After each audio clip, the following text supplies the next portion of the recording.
Evening. Give me 1 second to just get a little set up here. Before I get started, I would like to hand up 2 letters that were given to me by Judy McGuire, coordinator of the Inner City Society. These are not my views, but I'm just handing them up.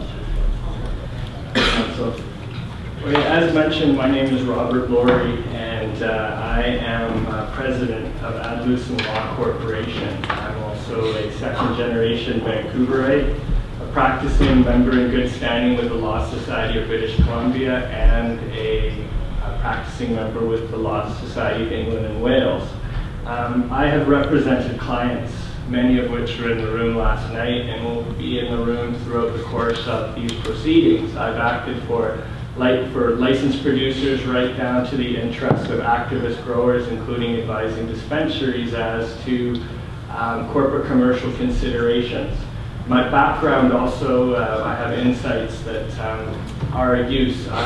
Before returning home to Canada and qualifying, I practiced in England, in London, and I sat for 6 months with the relationship partner to Imperial Tobacco. And so I learned a lot about product liability in terms of alcohol, tobacco, and pharmaceutical.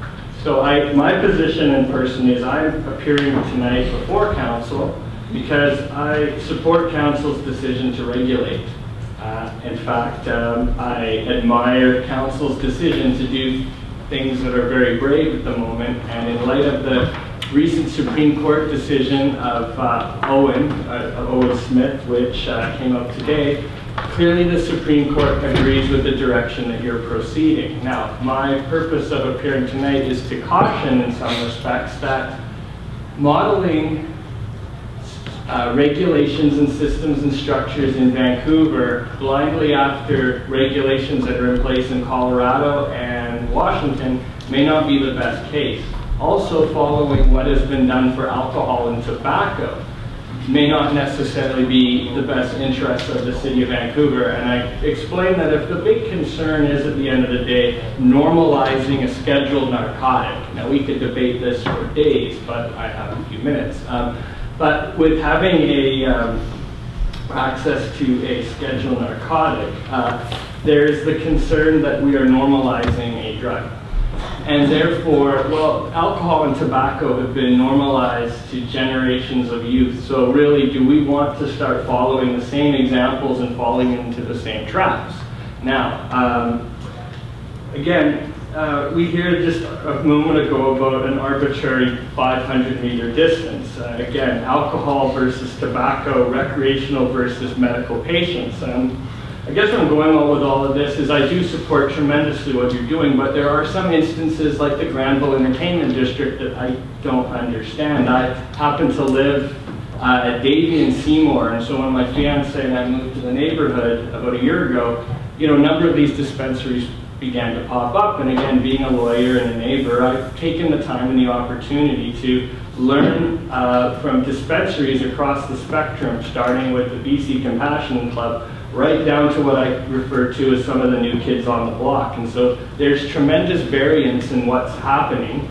But in light of the Smith decision, I think the position is certainly clarified now that, well, the prohibition on the possession of non-dried forms, whether that be tinctures, edibles, and so on, well, the deprivation of that is deprivation of liberty by imposing the threat of imprisonment. It also presents a second limit in terms of the deprivation of the liberty of medical users by foreclosing reasonable medical choices through threat of criminal prosecution. And as the Supreme Court concluded today, such limits are contrary to the principles of fundamental justice because they are arbitrary. And you will see in the decision of Allard, which is also before the Supreme Court, this was argued by John Conroy and Kurt Tusaw, who again spoke last night, the 3 arguments made by the federal government, again justifying their position, is fire, crime, and mold.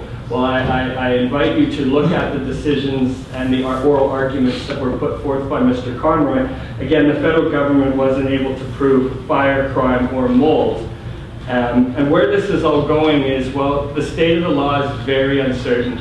Let's look at section 462.2 of the criminal code, which I won't read it out, but the gist of it is anybody with books, bonds, any sort of devices that could be used to smoke or consume marijuana in a harm reduction manner, which again, that's a big theme that we're talking about, is harm reduction, is technically still illegal.